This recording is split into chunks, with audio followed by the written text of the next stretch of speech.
Notre objectif pour cette capsule vidéo est de présenter la loi uniforme continue en une dimension.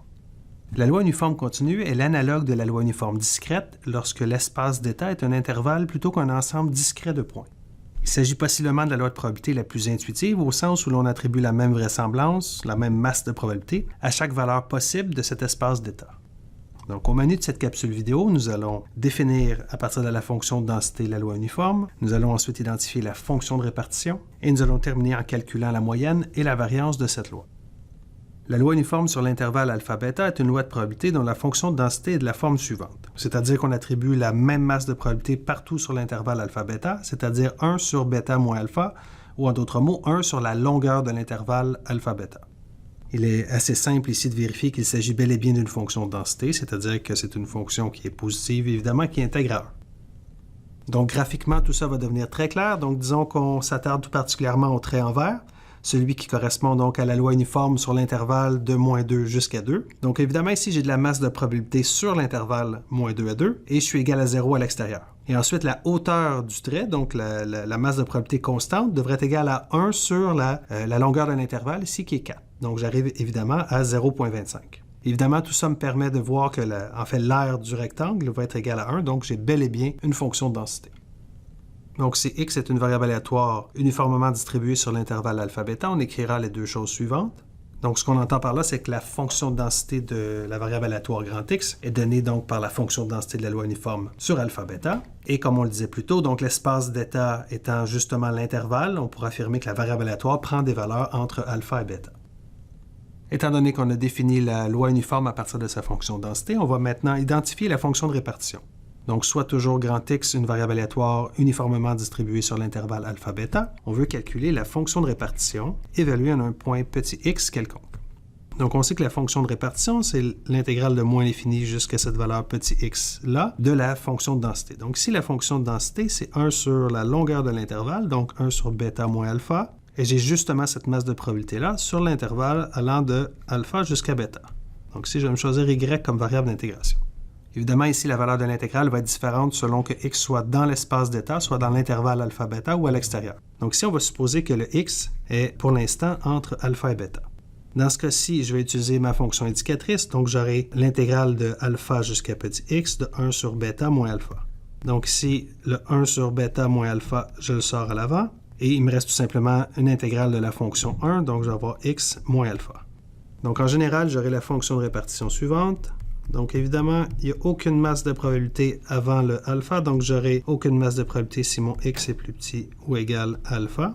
J'ai la forme que j'ai obtenue x moins alpha sur bêta moins alpha lorsque mon x est entre les deux valeurs alpha et bêta. Et j'aurai évidemment pleine masse de probabilité dès que je me trouve à l'extérieur, donc dès que x est plus grand ou égal à bêta.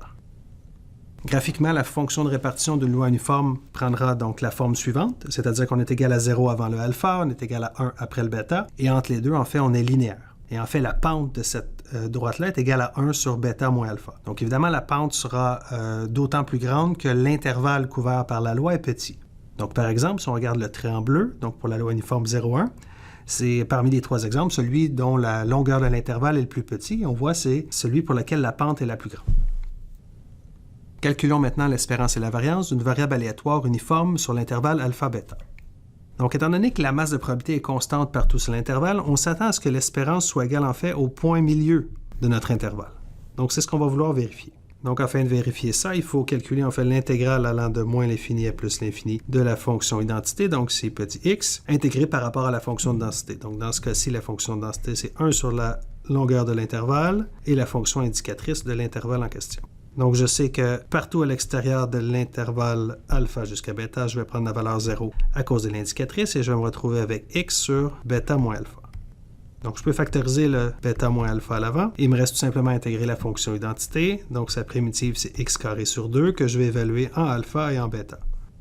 J'obtiendrai donc bêta carré moins alpha carré sur 2 fois bêta moins alpha. On peut simplifier. En fait, il suffit de remarquer que bêta carré moins alpha carré peut s'écrire sous la forme bêta moins alpha, bêta plus alpha. Et donc, je peux simplifier et je me retrouve avec la forme qu'on avait annoncée, c'est-à-dire que l'espérance d'une loi uniforme alpha-bêta est égale au point milieu de l'intervalle.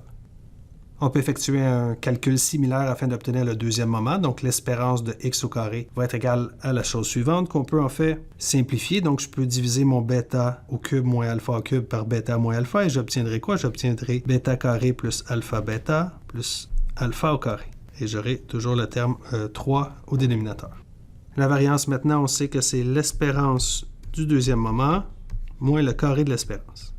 Le deuxième moment, on vient tout juste de l'obtenir, c'est bêta carré plus alpha carré sur 3, moins l'espérance au carré, donc alpha plus bêta au carré, divisé par 4. Tout ce qui reste ensuite, ce sont des manipulations algébriques très simples, donc il suffit de mettre sur un dénominateur commun et de simplifier, et on obtiendra donc bêta moins alpha, tout ça au carré, divisé par 12. Donc en résumé, on a obtenu les trois résultats suivants. Donc, dans cette capsule vidéo, on a défini la loi uniforme continue en une dimension à partir de sa fonction de densité. On a ensuite identifié la fonction de répartition de cette loi et on a terminé avec le calcul de la moyenne et de la variance.